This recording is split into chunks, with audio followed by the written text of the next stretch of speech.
మంత్రి గారు, ఈ రైతు బీమా విషయంలో నేను రాష్ట్ర రైతు బంధు మొదటి అధ్యక్షుడిని.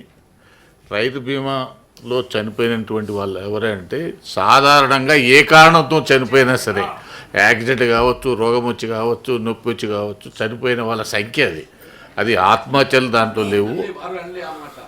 వారేమనలేదు. నేను క్లారిఫై చేస్తున్నాను, ఎందుకంటే నేను మొదటి రాష్ట్ర రైతు బంధు అధ్యక్షుడిగా నేనే ప్రచారం చేసినాను. ఆ రోజు 60 సంవత్సరాల లోపల ఎల్ఐసి వాళ్ళు, అంతకన్నా మేము 65 ఏళ్ళు అడుగు కూడా అడిగాము, కానీ ఆ రోజు వాళ్ళు ఒప్పుకోలేదు కాబట్టి 65 పెట్టారు. కాబట్టి దాంట్లో చాలా స్పష్టంగా ఏ కారణం చేత చనిపోయినా సరే రైతు బీమా 5 లక్షలు ఇచ్చే కార్యక్రమం అది. ప్లీజ్ చైర్మన్ సార్, నేను వీళ్ళందరూ ఆత్మహత్యలు చేసుకున్నారని నేను చెప్పలేదు. మీరేం చెప్పలేదు, చనిపోయారంటే దాని ఉద్దేశం. చాలా కాషియస్గా చాలా కాషియస్గా ఎన్సీఆర్బి లెక్కలు చెప్పిన, రైతు బీమా పథకం లెక్కలు చెప్పిన, వివిధ కారణాల చేత 1,21,965 మంది చచ్చిపోయారు. 18 సంవత్సరాలు పైబడిన వాళ్ళు, 60 సంవత్సరాల లోపల ఉన్న వాళ్ళని కూడా చెప్పిన అధ్యక్ష. నేను ఏమంటున్నా అంటే అధ్యక్ష, ఈ ప్రభుత్వానికి మానవత్వం లేదు, మానవీయ కోణం లేదు. నేను ఎందుకు ఈ మాట చెప్తున్నా అంటే, చనిపోయిన రైతుల కుటుంబాలను ఆదుకోవడానికి పాలసీ తెచ్చినామన్నారు రైతు బీమా పథకము. నేను గత ప్రభుత్వము, గత పాలకులు, నేనేమంటున్నా అంటే, గత పాలకులు ఉపయోగించాల్సిన విజ్ఞత పంటల బీమా పథకాన్ని తీసుకురావాల్సి ఉండే. ఎప్పుడు కూడా రైతు కరువుతోనో వరదలతోనో రకరకాల ప్రకృతి వైపరీత్యాలతో పెట్టుబడి అప్పులు తెచ్చిపెట్టి, ఆలి మీద ఉన్న తాలి అమ్మేసి పెట్టుబడిగా పెట్టి, కాలిపోతున్న మోటార్లో పేలిపోతున్న ట్రాన్స్ఫార్మర్ల సమస్యల నుంచి బయటపడడానికి, అప్పుల ఊబిలో కూరుకుపోతున్న రైతులను ఆదుకోవడానికి రైతు బీమా, పంటల బీమా పథకం తీసుకొచ్చినుంటే, ఆ పంటల వల్ల, పంట పండకపోవడం వల్ల వచ్చిన నష్టం వల్ల, అప్పుల వల్ల అవమానం జరిగి అప్పులవాడి ఇంటి ముందు వచ్చి నిలబడితే, ఆ అవమానాన్ని తట్టుకోలేక కుటుంబ సభ్యుల ముందు అవమానాన్ని భరించలేక ఎంతోమంది రైతులు, వేలాది మంది రైతులు ఆత్మహత్యలు చేసుకుంటున్నారు. కాబట్టి ఆ రైతులను ఆదుకోవడానికి ప్రభుత్వానికి మానవత్వమే ఉంటే, వ్యవసాయాన్ని దండగ కాదు పండుగ చెయ్యాలనే ఆలోచననే ఈ ప్రభుత్వానికి ఉండుంటే, ఆ విచక్షణ ఉపయోగించి ఉండింటే ఖచ్చితంగా పంటల బీమా పథకాన్ని అమలు చేసి ఉండేవాళ్ళు. పంటల బీమా పథకాన్ని అమలు చేయకపోవడం ద్వారా రైతు పెట్టుబడి తిరిగి రాకపోవడం వల్ల ఎన్నో రకాలుగా ఈరోజు రైతులు చచ్చిపోతున్నారు. ఇదే కాదు అధ్యక్ష, నేను మీ ద్వారా అడగదలుచుకుని రైతు ఈ ప్రభుత్వాన్ని, ఏ పంటను మీరు కనీస మద్దతు ధర ఇచ్చుకున్నారు అధ్యక్ష? చెరుకు వండిస్తే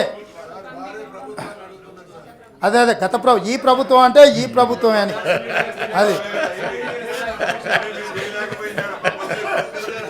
అధ్యక్ష. సరే, పెద్దలు మత్స్యనాచార్య గారు వారి అనుభవాన్ని ఉపయోగించి, సార్ వాళ్ళని వీళ్ళని అనకు, చక్కగా కేసీఆర్ని అనమంటుండు. సంతోషం సార్, ఎందుకంటే వారు పెద్దల అనుభవజ్ఞులు, మంచి సూచన చేశారు. వారు గతంలో అసెంబ్లీ స్పీకర్ గారు కూడా అదే చెప్తున్నాడు సార్. అదే వారి సూచన డైరెక్ట్గా కేసీఆర్ గారి పేరే తీసుకొని అని అంటారు. ఈ సభలో సభ్యుడు కాదు కాబట్టి నేను కొంత జాగ్రత్తగా మాట్లాడుతున్నా. సరే, వారు కోరుకున్నట్టు కేసీఆర్ ప్రభుత్వము నిజంగానే మానవత్వం ఉండి, మానవీయ కోణంలో కొన్ని నిర్ణయాలు తీసుకొని ఉండింటే, పంటల బీమా పథకం తీసుకొచ్చి ఉంటే, రైతు పెట్టిన పెట్టుబడి నష్టపోయినప్పుడు రైతు చనిపోవడానికి అవకాశం లేకుండా ఉండుంటే, కానీ ఆ పథకం పెట్టకపోవడం వల్ల ప్రభుత్వం ఆ దిశగా, ఆనాటి ప్రభుత్వం ఆ దిశగా ఆలోచన చెయ్యకపోవడం వల్ల ఈరోజు ఇట్లాంటి పరిస్థితి, దుర్భరమైన పరిస్థితులను మనం ఎదుర్కొంటున్నాం అధ్యక్ష. అదేవిధంగా అధ్యక్ష, ఒకనాడు ఈ దేశంలో ఏ వస్తువు ఉత్పత్తి చేసిన వాడు ధర నిర్ణయిస్తాడు. అది అగ్గిపుల్ల కావచ్చు, సబ్బు బిల్ల కావచ్చు, ఏ ఉత్పత్తి చేసేవాడు ధర నిర్ణయిస్తాడు. దురదృష్టవశాత్తు గతంలో వ్యవసాయంలో రైతు 6 కాలం కష్టపడి పండించిన పంట కుటుంబ సభ్యులందరూ రాత్రింబగళ్ళు కాపలా కాసి వ్యవసాయ పొలాలలో పడుకొని ఎన్నో కష్ట నష్టాలకు ఓర్చుకొని, ఎన్నో ఒడిదుడుకులను ఎదుర్కొని పండించిన పంట మార్కెట్లో అమ్మడానికి పోతే కొనుగోలు చేసేటోడు నిర్ణయిస్తాడు అధ్యక్ష. ఆ పరిస్థితిని గమనించిన కాంగ్రెస్ పార్టీ ఇందిరమ్మ రాజ్యంలో ఈ పరిస్థితి పోవాలి, రైతుకు రక్షణ ఉండాలి అని కనీస మద్దతు ధర విధానాన్ని తీసుకొచ్చి రైతుకు ప్రొటెక్ట్ చేసే చట్టాన్ని, కనీస మద్దతు ధరను కాంగ్రెస్ పార్టీ ఇందిరమ్మ రాజ్యంలో తీసుకొచ్చిన అధ్యక్ష. ఆ కనీస మద్దతు ధరను అమలు చేయాల్సిన బాధ్యత గత పాలకుల మీద ఉంటే కనీస మద్దతు ధరను అమలు చేయకపోవడం, మీకందరికీ తెలుసు, మీరు మిర్యాలగూడ ప్రాంతం నుంచి వచ్చినారు. ఆ ప్రాంతంలో లక్షలాది ఎకరాలలో వరి పండిస్తారు.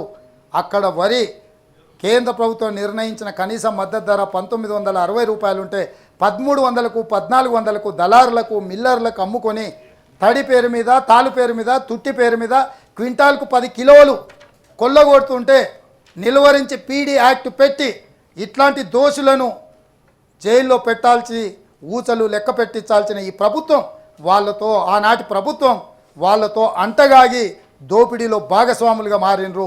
అందుకే ఈరోజు రైతుకు కనీస మద్దతు ధర అమలు జరగడం లేదు. చివరికి చెరుకు ఫ్యాక్టరీలు ముయ్యడంతో చెరుకు పంట పోయింది, పసుపుకు గిట్టుబాటు ధర రాక పసుపు పంట పోయింది, మొక్కజొన్నలు కావచ్చు, లేకపోతే పసుపు మన మిర్చి కావచ్చు, పత్తి కావచ్చు, జొన్నలు కావచ్చు, మా ప్రాంతంలో కొడంగల్ ప్రాంతంలో పండించే కందులు కావచ్చు, వివిధ పంటల అన్నిటిని కూడా కాలక్రమేణా కనుమరుగైపోయి చివరికి అందరూ కలిసి వరి పండించే పరిస్థితి వచ్చింది. అందరినీ పంట మార్పిడి విధానంలో వరికి తీసుకొచ్చిన తర్వాత తాపిగా ఆనాటి ముఖ్యమంత్రి గారు ఒకే మాటలో తేల్చేసారు, ఓరేసుకుంటే మీరు ఊరేసుకున్నట్టే, ఓరేసుకుంటే మీ కర్మ, ఈ ప్రభుత్వం కొనదు, ఐకేపీ కేంద్రాలు తెరవదు అని. ఇదేనా అధ్యక్ష ఈ ప్రభుత్వం యొక్క మానవత్వం?